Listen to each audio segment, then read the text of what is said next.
الحمد لولیہ والصلاة والسلام علی من لا نبی بعدہ اما بعد۔ آپ صلی اللہ علیہ وسلم کو اللہ پاک نے ایسے ایسے جانثار صحابہ عطا فرمائے کہ جب ان کی سیرتوں کا مطالعہ کریں تو انسان اشکبار ہو جاتا ہے اور بے اختیار سوچنے پر مجبور ہو جاتا ہے کہ یہ کیسی جماعت تھی جنہوں نے آپ صلی اللہ علیہ وسلم پر اپنی جان، اپنا مال، اپنا گھر بار، اپنی اولادیں سب فدا کر دیا۔ انہی صحابہ کرام رضوان اللہ علیہم اجمعین میں ایک تابدار شخصیت ہے حضرت ابو حذیفہ رضی اللہ تعالی عنہ کی، جو اس وقت ایمان لائے کہ جب ایمان لانے والوں کی تعداد بہت کم تھی اور آپ صلی اللہ علیہ وسلم ابھی دار ارقم میں بھی پناہ گزین نہیں ہوئے تھے۔ ابو حذیفہ مکہ کے مشہور زمانہ سردار اور مشہور دشمن اسلام عتبہ بن ربیعہ کے بیٹے ہیں۔ حضرت ابو حذیفہ رضی اللہ تعالی عنہ حبشہ کی طرف کی جانے والی دونوں ہجرتوں میں شریک رہے اور ان کی زوجہ محترمہ حضرت سہلہ بنت سہیل رضی اللہ عنہما وہ بھی ساتھ، اور پھر مدینہ طیبہ کی طرف بھی ہجرت فرمائی،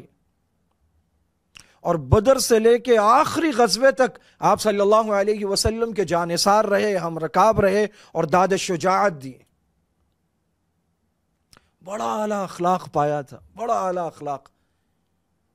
نرم خو، دل آویز، دل نشیں، محبت کرنے والے، مسکرانے والے، غلاموں سے اچھا سلوک کرنے والے۔ ان کی ایک زوجہ محترمہ ہے حضرت ثبیہ، تو ان کے غلام تھے حضرت سالم، تو جب حضرت ثبیہ نے ان کو آزاد کر دیا تو انہوں نے اپنا منہ بولا بیٹا بنا لیا، اور جب قرآن نے منع کر دیا کہ منہ بولے بیٹے کو منہ بولے والد کے نام سے نہ پکارا جائے تو انہوں نے بھی روک دیا، حضرت سالم نے بھی روک دیا۔ جب قرآن نے کہا پردے کے حکم احکامات اتارے تو ان کو برا لگنے لگا، سالم کو حالانکہ بیٹے کی طرح چاہتے تھے کہ وہ گھر میں آئے، برا لگنے لگا، اس لیے کہ قرآن کا حکم،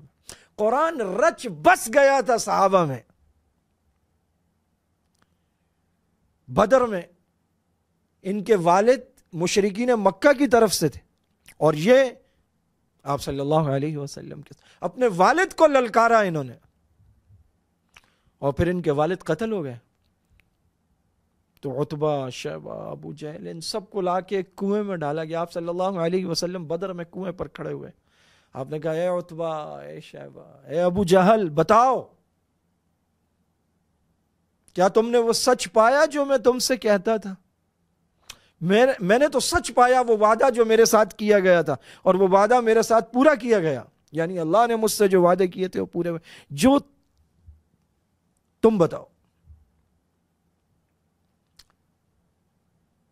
حضرت ابو حذیفہ کے چہرے پہ بڑا غم،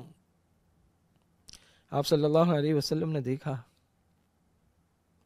آپ نے کہا ابو حذیفہ لگتا ہے تمہیں اپنے والد کی طرف سے بڑا دکھ اور غم ہے۔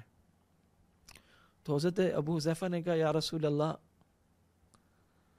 قسم ہے مجھے ان کے قتل کا صدمہ نہیں ہے، مجھے اصل صدمہ یہ ہے کہ میں یہ سمجھتا تھا کہ یہ بڑے سمجھدار ہیں، دانشمند ہیں، ان پر اسلام کی حقانیت کھل جائے گی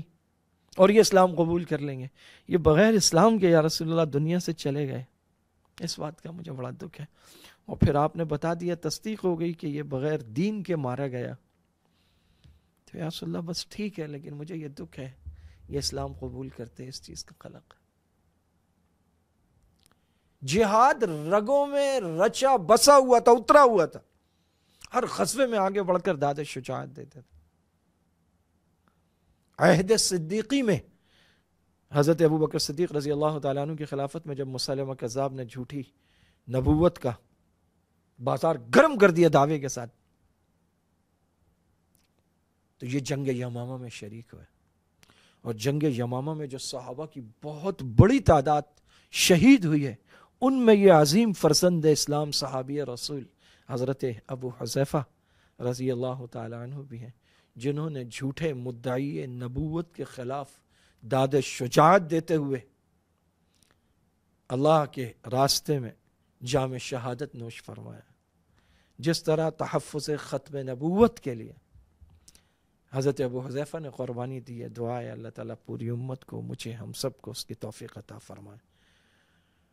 وآخر دعوانا ان الحمد للہ رب العالمین. درس قرآن www.darsequran.com